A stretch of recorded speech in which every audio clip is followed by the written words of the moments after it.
Halo business owner, kamu tahu nggak, lebih dari 90% pabrik di Indonesia mempunyai masalah karyawan toksik. Atau bahkan, kamu juga mempunyai masalah yang sama. Tenang, Saga bantu bedah, biar kamu nggak bingung lagi. Bagaimana menangani karyawan toksik di pabrik kamu? Sebelumnya, kita harus tahu dengan pasti, apa itu karyawan toksik. Karyawan toksik adalah mereka yang suka menyebarkan energi negatif, menghambat kerja tim, atau melanggar aturan. Bisa sangat merusak. Moral tim turun, produktivitas terganggu, bahkan turnover meningkat. Cara menanganinya perlu tegas tapi adil. Berikut langkah-langkah yang bisa kamu lakukan. Pertama, identifikasi lebih dulu. Pastikan perilaku toksik benar-benar terukur, bukan hanya gosip. Catat bukti nyata. Contohnya, keterlambatan berulang, menolak instruksi, menyebar provokasi, sabotase kualitas, konflik dengan rekan kerja, dan perilaku negatif lainnya.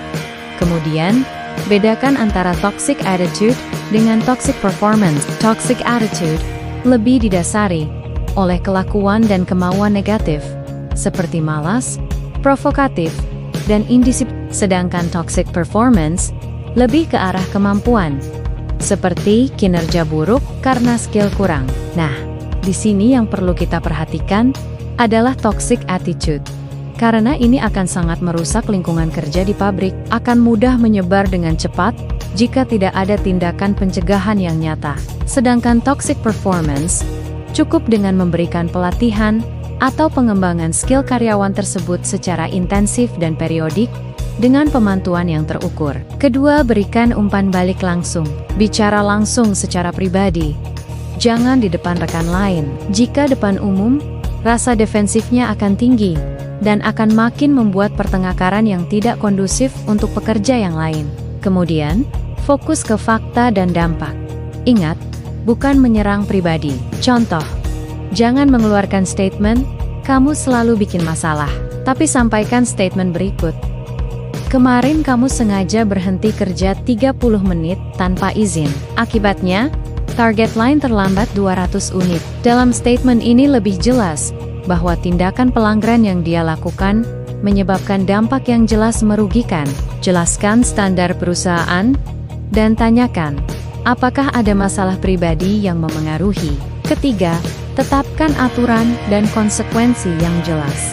Buat SOP perilaku dan disiplin yang tertulis, misalnya, kode etik kerja, larangan konflik fisik, larangan sabotase, kemudian, terapkan progressive discipline, seperti teguran lisan, teguran tertulis, skorsing sementara, sampai pemutusan hubungan kerja PHK, jika tidak ada perubahan dan masih mengulangi kesalahan yang sama. Ingat, jangan ragu, harus tegas, jalankan secara konsisten, dan tanpa pandang bulu, secara objektif. Jika tidak, maka karyawan lain akan kehilangan respek. Keempat, lakukan pembinaan, coaching, atau counseling. Kadang perilaku toksik muncul karena stres finansial atau masalah keluarga, tidak cocok dengan atasan, atau malah sering merasa tidak dihargai. Berikan kesempatan konseling HR atau oleh atasan langsung. Bedah secara detail dan objektif, sampai ke pembahasan perkara, jika diperlukan. Dengan tetap menjaga kerahasiaan yang bersifat pribadi. Carikan solusi yang baik, serta komitmen untuk memperbaiki perilakunya dengan target atau batas waktu yang jelas. Lakukan pembinaan secara berkala dan tercatat lengkap untuk monitoring perkembangannya.